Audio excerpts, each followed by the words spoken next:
आपके पसंदीदा news channel India में आपका स्वागत है। आपके साथ मैं हूं मीनाक्षी रजक। हमारे इस खास पेशकश में आपको सीधा आपके प्रदेश के मुख्यमंत्री से जोड़ेंगे, जिसमें आपको बताएंगे कि आपके राज्य के सीएम क्या कुछ कर रहे हैं और दिन भर उन्होंने किन कार्यक्रमों में शिरकत की और आपके प्रदेश को क्या सौगातें मिली हैं।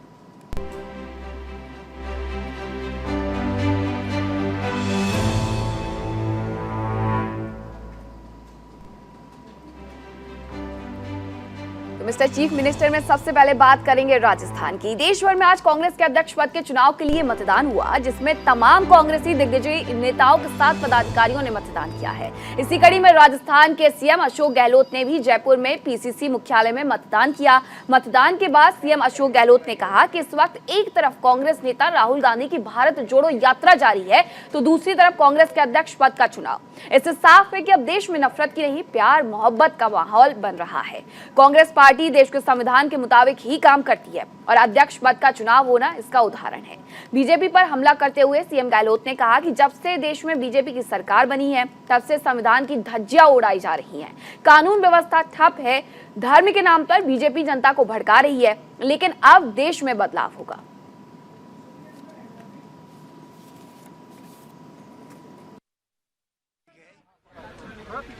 22 साल के बाद चुनाव हो रहे हैं। पूरे देश में हलचल है चुनाव के बारे में। एक तरफ राहुल गांधी जी की भारत जोड़ो यात्रा और दूसरी तरफ कांग्रेस पार्टी के चुनाव, दोनों अपने आप में बहुत महत्वपूर्ण हैं। पूरे देश में हलचल भी है और एक मैसेज भी गया कि राहुल गांधी जी जो यात्रा कर रहे हैं उसमें एक संदेश क्या है। संदेश वो है जो देश के फ्यूचर से जुड़ा हुआ है, भविष्य से जुड़ा हुआ है। प्यार मोहब्बत भाईचारा सद्भावना का माहौल बने देश के अंदर, सब मिलके रहे देश के अंदर, देशवासी, चाहे कोई जाति कोई वर्ग कोई धर्म का हो।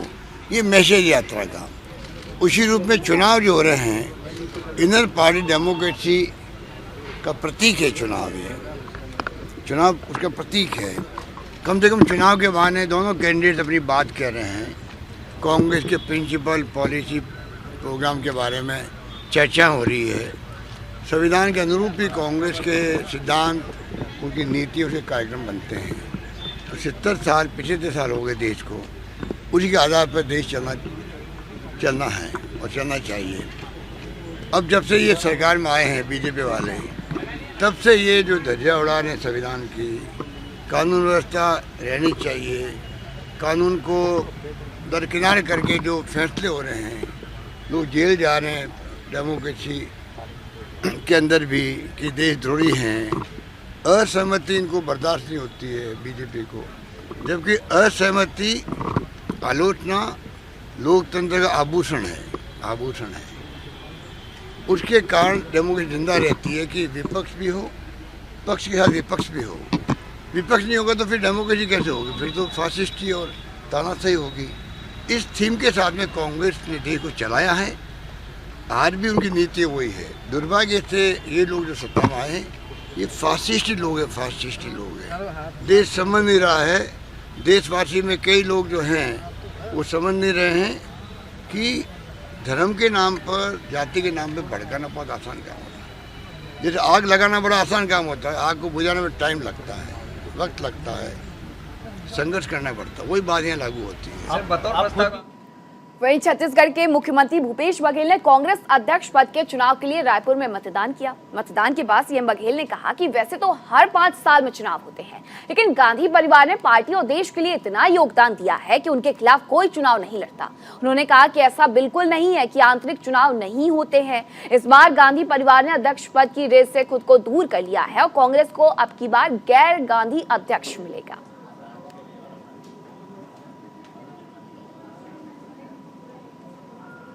भारतीय कांग्रेस कमेटी के अध्यक्ष पद का चुनाव हो रहा है और जिसमें सारे पीसीसी डेलीगेट मतदाता हैं और मतदान कर रहे हैं। मैंने भी मतदान किया है। 2 कैंडिडेट हैं, 2 में से एक को देना था और गुप्त मतदान है। मैंने भी गुप्त मतदान किया है। अभी देखिए काउंटिंग होगा तब बताएंगे। मतदान चल रहा है, इसलिए कुछ बात नहीं होगी। गुप्त मतदान है, मैंने भी मतदान किया है। यदि गांधी भी परिवार से चुने जाते रहे हैं तब भी इस प्रक्रिया को अपनाया जाता था। और सोनिया गांधी जब पहली बार बनी थी तब भी चुनाव हुआ था, और उसके बाद लगातार विश्वास व्यक्त किया सोनिया जी पे, राहुल जी पे। जब उन्होंने कहा हम नहीं लड़ेंगे चुनाव, तब ये मतदान की स्थिति आई है। फिर चुनाव प्रक्रिया हर 5 साल में होता ही है, उसमें कोई बात नहीं। लेकिन कोई अभी उनके कद इतना बड़ा है, उनके योगदान इतना बड़ा उस परिवार का, तो उसके खिलाफ कोई चुनाव नहीं लड़ते थे। इसका मतलब ये नहीं कि हमारे यहाँ चुनाव, आंतरिक चुनाव नहीं होते। अब चूंकि वो अपने आप को इस चुनाव प्रक्रिया से अलग किए, और इस कारण से ये चुनाव हुए जिसमें खड़गे साहब और शशि थरूर साहब नामांकन भरे, और लोगों ने भरा, वो रिजेक्ट भी हुए, 2 प्रत्याशी हुए, बाकायदा चुनाव प्रचार हुआ, और आज मतदान हो रहा है सुबह 10 बजे से। खड़गे कह रहे हैं कि मुझे गांधी परिवार से सलाह लेकर काम कर रहे हैं, कोई आपत्ति नहीं। कोई भी होगा तो सबसे सलाह मशवरा करते हैं, कोई गलत बात है क्या? इतना लंबा अनुभव है उनका, सोनिया जी का, राहुल जी का इतना अनुभव है, उस तो अनुभव का लाभ तो हमको लेना ही हमारे पार्टी की बात है। सीएम भूपेश बघेल को सुन लिया आपने, किस तरीके से कह रहे हैं कि आखिरकार जब प्रियंका गांधी, सोनिया गांधी और राहुल गांधी ने इनकार कर दिया तब ये चुनाव की स्थिति आई है। छत्तीसगढ़ सरकार ने दिवाली से पहले किसानों को बड़ा तोहफा दिया है। दरअसल सरकार ने अरहर, मूंग और उड़द दाल का न्यूनतम समर्थन मूल्य तय कर दिया है, जिसके बाद किसानों को फायदा मिलेगा। मुख्यमंत्री निवास में हुई कैबिनेट बैठक से पहले मुख्यमंत्री भूपेश बघेल ने सबसे पहले विधानसभा के दिवंगत उपाध्यक्ष मनोज मंडावी को श्रद्धांजलि दी। इसके बाद उन्होंने वीडियो कॉन्फ्रेंसिंग के जरिए किसानों से बात की और कहा कि समर्थन मूल्य में खरीदी से किसानों की आय बढ़ेगी। सीएम ने कहा कि दिवाली से पहले ही सभी किसानों मजदूरों के खाते में राशि ट्रांसफर की गई है, जिसकी आप सभी को बहुत बधाई।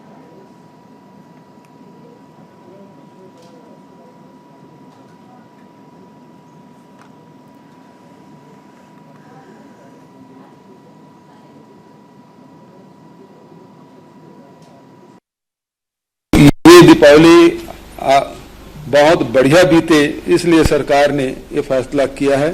तो आपको सबको बधाई देता हूं, शुभकामना देता हूं। 2017 में 15 लाख के आसपास किसान थे, आज 24 लाख किसान हो गए। और ये धान की खेती का, साथ ही जो कोदो, कुटकी, रागी, मक्का, गन्ना, वृक्षारोपण, अन्य जो सुगंधित धान के फसलें ले रहे हैं, उसमें भी काफी वृद्धि हुई है। इस प्रकार से छत्तीसगढ़ में कृषि का रकबा भी बढ़ा है, किसानों की संख्या भी बढ़ी है। गौपालकों में जहां हम लोग गोबर खरीदी की शुरुआत की थी, उस समय बहुत सारे साथियों के मन में शंका थी कि किस प्रकार से खरीदी की जाएगी, किस प्रकार से व्यवस्था होगी, और इसका फिर जब वर्मी कंपोस्ट बनाया जाएगा, कैसे उसका वितरण होगा, उपयोग किस प्रकार से होगा। लेकिन 2 साल बीतते बीतते अब जो गोबर विक्रेता गौपालक हैं, उनके भी संख्या में वृद्धि हुई है। वर्मी कंपोस्ट के उपयोग करने वाले किसानों के भी संख्या में जबरदस्त वृद्धि हुई है। के लिए प्लांट लगे थे, अब मिलेट्स के भी प्रोसेसिंग प्लांट, मतलब पूरे भारतवर्ष का सबसे बड़ा मिलेट्स का प्लांट अभी नथिया नवागांव में हम लोगों ने शुरुआत किया 7 तारीख को ही, और उसका लाभ ज्यादा से ज्यादा हमारे कोदो, कुटकी, रागी के किसान भाई ले पाएंगे। अब हमारी सरकार ने मूंग, उड़द और अरहर का भी समर्थन मूल्य में खरीदी का फैसला किया है, जिससे किसानों के उत्पादन है उसका सही मूल्य मिल सके। यदि बाजार में ज्यादा कीमत है तो निश्चित रूप से किसान भाई बाहर बेचे, और यदि उससे कम में बिक रहा है तो सरकार खरीदी की व्यवस्था की है, जिसका ज्यादा से ज्यादा लाभ किसान भाई उठाएंगे, ऐसा मैं अनुरोध करता हूं। तो देश के किसान लगातार ये मांग करते रहते हैं कि एमएसपी डिसाइड होना चाहिए। हालांकि छत्तीसगढ़ सरकार ने किसानों को दिवाली का गिफ्ट दिया है और इसके जो एमएसपी है उसको तय किया है। आपको ग्राफिक्स के जरिए भी समझाते हैं कि आखिरकार किस तरीके से किसानों पर मेहरबान हुए हैं भूपेश बघेल। किसानों पर मेहरबान हुए हैं भूपेश बघेल, और अब दालें भी खरीदेगा छत्तीसगढ़ सरकार। यहाँ दालें खरीदते हुए नजर आएगी, जिसके लिए अब एमएसपी जो है वो तय कर दिया गया है कि किस तरीके से एमएसपी फिक्स होगा। और एमएसपी फिक्स किया गया है अरहर के लिए, मूंग के लिए, उड़द की दाल के लिए, और ये सब छत्तीसगढ़ सरकार समर्थन मूल्य पर खरीदेगी। 6,600 प्रति क्विंटल है दालों का न्यूनतम समर्थन मूल्य यानी कि एमएसपी।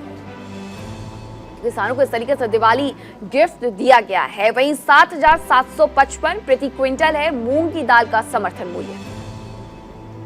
ये दालों के समर्थन मूल्य जो कि तय कर दिए गए हैं और 1,866.39 करोड़ किसानों के खाते में सरकार सीधे पैसे जो ये राशि है वो भेजेगी।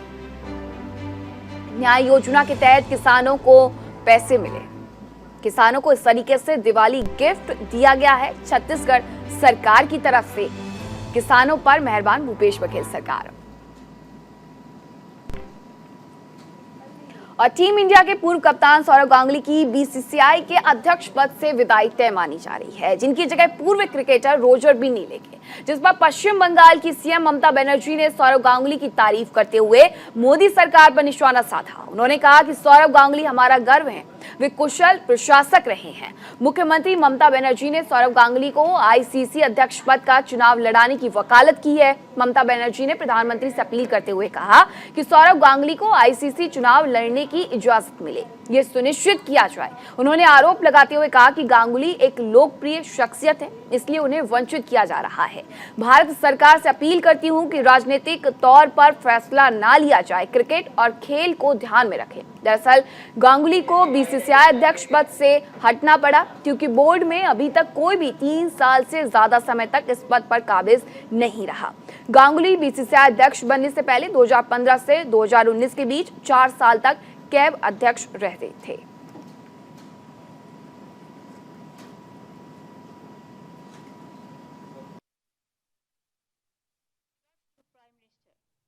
Please take care that Saurabh must be allowed to contest the ICC election. He has been deprived. Why he has been deprived? What is his fault? Everybody knows him, all the country, all the world. We are proud of him, not only Bengal. He is a Bengali Dada, Bengali Bhai, brother, but he is a pride for the country and the world. Everybody knows him. Every country from all, whoever played the cricket, everybody knows him. He walked with everybody. And he is a popular figure. That's why he has been deprived. It's a matter of, I am really shocked. And it's a matter of bad and sad.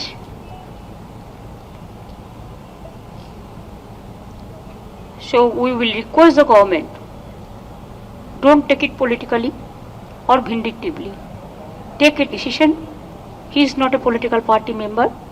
Take decision for the cricket. Take decision for the sports. That will be our request. और mister chief minister में अब बात देहरादून की। देहरादून में प्रदेश के मुख्यमंत्री पुष्कर सिंह धामी ने मुख्यमंत्री आवास में अलग अलग देशों से कार्यरत भारत के 7 राजदूतों ने मुलाकात की है। इस मौके पर सीएम और राजदूतों के बीच कई विषयों पर चर्चा हुई है। सीएम पुष्कर सिंह धामी ने कहा कि राज्य के 1 डिस्ट्रिक्ट 2 प्रोजेक्ट को अलग अलग देशों में बढ़ावा देने के लिए राजदूतों से सहयोग लिया जाएगा। उन्होंने कहा कि उत्तराखंड में पर्यटन, उद्योग और हार्टिकल्चर के क्षेत्र में अनेक संभावनाएं हैं। इनको बढ़ावा देने के लिए राज्य सरकार निरंतर प्रयास कर रही है। सीएम ने सभी राजदूतों से कहा कि जिन देशों में वे कार्य कर रहे हैं उन देशों की बेस्ट प्रैक्टिस की जानकारी उत्तराखंड शासन के अधिकारियों को दी जाए। इसके साथ ही सीएम ने अधिकारियों को निर्देश दिए कि आज और कल राजदूतों के साथ अलग अलग मुद्दों पर होने वाली बैठकों में जो भी सुझाव मिले उनका पूरा डॉक्यूमेंटेशन किया जाए। तो वहीं राजदूतों ने सुझाव दिया कि राज्य के पर्वतीय अंचल के उत्पादों और खाने को राज्य की ओर से बढ़ावा दिया जाना चाहिए। राज्य के उत्पादों को बढ़ावा देने के साथ ही उनकी मैन्युफैक्चरिंग, ब्रांडिंग और पैकेजिंग की अच्छी व्यवस्था हो।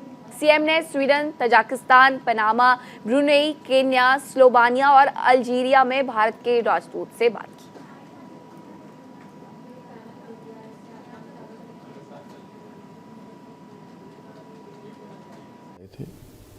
उनके साथ यहाँ पर हम लोगों ने विभिन्न मुद्दों पर बातचीत की है कि उत्तराखंड राज्य के साथ किस प्रकार से वो समन्वय कर सकते हैं, किस प्रकार से हमारे यहाँ की कृषि, पर्यटन, ऊर्जा, तमाम शिक्षा, चिकित्सा व्यवस्था, उन सभी को, और जो 1 डिस्ट्रिक्ट 2 प्रोडक्ट हमारी योजना है, उस योजना को कैसे प्रमोट कर सकते हैं, उन सब पर चर्चा हुई है। साथ ही साथ यह भी चर्चा हुई है कि अपने देशों के जो उनकी बेस्ट प्रैक्टिस है उनको भी हमारे राज्य के अधिकारियों के साथ साझा करें, और साझा करके उत्तराखंड में हम उसको किस प्रकार से लागू कर सकते हैं, किस प्रकार से उत्तराखंड के उन्नयन में, उत्तराखंड को आगे बढ़ाने में उनका हम किस प्रकार से सहयोग ले सकते हैं। परस्पर इन राष्ट्रों के साथ मिलकर हम उत्तराखंड को, जो हमारा संकल्प है हिंदुस्तान का श्रेष्ठ राज्य बनाना, उसमें हमने उन सबसे सहयोग की अपेक्षा की है, और उन्होंने भी मुझे पूरा भरोसा दिया है कि ये प्रक्रिया केवल औपचारिक न होकर सतत रूप से आगे चलेगी। साथ ही साथ मैंने सभी अधिकारियों को भी कहा है कि जो भी इन राजदूतों के द्वारा जो भी अपने सुझाव दिए गए हैं, जो भी बातें हम लोगों के साथ यहाँ पर की हैं, उसको गंभीरतापूर्वक अमल में लाएं और अपनी जो हमारी कार्यक्रम हैं उन कार्यक्रमों में भी उनको सम्मिलित करें। दीपावली का त्योहार नजदीक आ रहा है, जिसमें लोग देसी सामान का ज्यादा इस्तेमाल करें, इसके लिए योगी सरकार ने पहल की है। दीपोत्सव पर इस बार गायों के गोबर के 1.25 लाख दीप भी जगमगाएंगे, जिसकी अलौकिक छटा भी दिखाई देगी।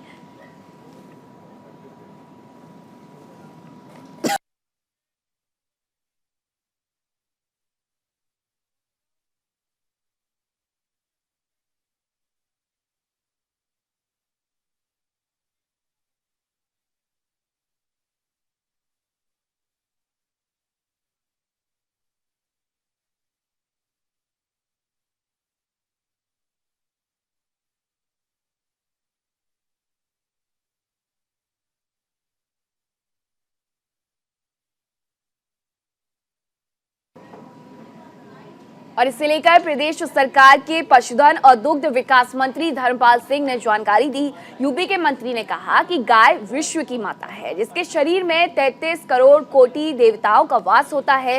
वहीं गाय के गोबर में लक्ष्मी का वास होता है। गौमूत्र में मां गंगा बसती है। ग्रह दोष और अमंगल की स्थिति में गौमूत्र के छिड़काव से वास्तु दोष दूर कर सुख, शांति, समृद्धि आती है। इस बार योगी सरकार गौदीप जलाकर प्रदेश की खुशहाली की कामना भी करेगी। योगी सरकार ने जनता से अपील की है कि इस बार लोग अपने घर में गोबर से बने 9 दिए जरूर जलाएं और प्रदूषण मुक्त और इको फ्रेंडली दीपावली मनाएं। वहीं दीपोत्सव को भव्य बनाने के लिए 21 प्रमुख मंदिरों में भी तकरीबन 4.5 लाख दीप जलाए जाएंगे। ये योजना पहले से बनी है।